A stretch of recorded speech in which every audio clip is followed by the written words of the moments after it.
वाल्मीकि महाराज की जय। तो 14 अप्रैल आने वाली है, कब आवेगी? कब आवेगी 14 अप्रैल? आते 2 दिन बाद, 3 दिन बाद। आज 11 तारीख है ना, 3 दिन बाद। तो हमने क्या करना 14 अप्रैल में? किस महान हस्ती का जन्मदिन था? डॉक्टर भीमराव डॉक्टर अंबेडकर जी का। उस महान हस्ती का जिसने हमने इंसान बना दिया, क्योंकि हम लोग जानवर थे ना, पहला गुलामी की जिंदगी जी रहे थे। हम थे आजाद करने वास्ता कोई देवी या कोई देवता या भगवान नहीं आया था। उस समय बाबा साहब डॉक्टर भीमराव वो आए और उन्होंने मरते नरकते स्वर्ग के रास्ते दिखा दिए, क्योंकि स्वर्ग और नरक इसी जीवन में यही है। इसके बाद ना स्वर्ग ना नरक। अगर आप सुख का जीवन जी रहे हैं तो अपने वास्ता स्वर्ग है, अगर आप नरक में जी रहे हैं, गुलामी का जीवन जी रहे हैं तो नरक है। तो उसी की पहचान करने वास्ता बाबा साहब डॉक्टर भीमराव अंबेडकर जी ने मरते शिक्षा का ज्ञान दिया कि शिक्षित बनो, अपने बच्चों ने एजुकेशन दो। तो उनका जन्म दिवस आ रहे आते 3 दिन बाद। तो अपने घरों में मोमबत्ती दियों से सजाना, जिस तरह हम पहले दिवाली जब मनाएंगे, क्योंकि हमारी होली दिवाली तो अब 14 अप्रैल है। तो अपने 14 अप्रैल ना अपने घर द्वारों को सजाना, लड़ियां लगाओ, फूलों की माला लगाओ और मोमबत्तियां से सजाओ, और बाबा साहब जी का जन्म दिवस धूमधाम से मनाना। तो सारी संगत आप अपने घर में उस दिन ना मनाओ।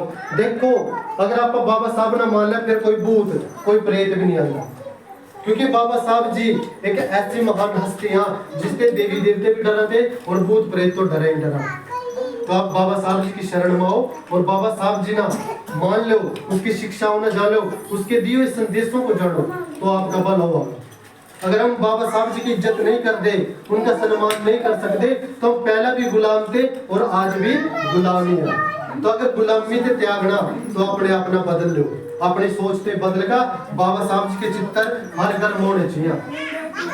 अपने बच्चे ने शिक्षा दो बाबा साहब भीमराव अंबेडकर जी के बारे में, उनके बारे में बच्चे से ज्ञान दो। यूट्यूब गूगल आप सर्च करो, वहाँ बाबा साहब जी के इतिहास मिल जाए, उनकी बहुत सारी किताबें मिल जाए, लेकिन हम लोग कभी खरीद रहे नहीं है। हम पूजा पाठ के सामान तो खरीद लें, लेकिन बाबा साहब जी की लिखी हुई किताबें अपने घरों में नहीं है। तो हमने किताबें खरीदनी है ताकि हम अपने बच्चों को बाबा साहब जी के बारे में समझा सका और उनका जीवन बदल सका। जैसे कि हमारे भगवान वाल्मीकि जी के हाथ में कलम है, उसी कलम को समझा बाबा साहब जी ने। लेकिन अब बाबा साहब जी से प्रेरणा लेनी हमने सीखना कि उनके कोट के अंदर 2 पेन लगे रहो हमेशा।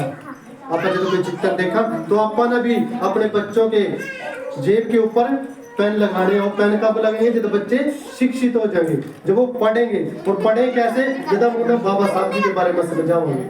अगर हम उन्हें बाबा साहब जी का ज्ञान नहीं देंगे तो वो भी मूर्ख के मूर्ख रहेंगे।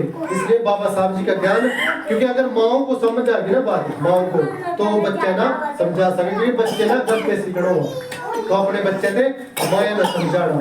जो बोले सो निर्भय भगवान वाल्मीकि महाराज की जय, सतगुरु बाबा साहब महाराज की जय, साथ संगत की जय, जय भीम जय संविधान। जो बोले सो निर्भय भगवान वाल्मीकि महाराज की जय।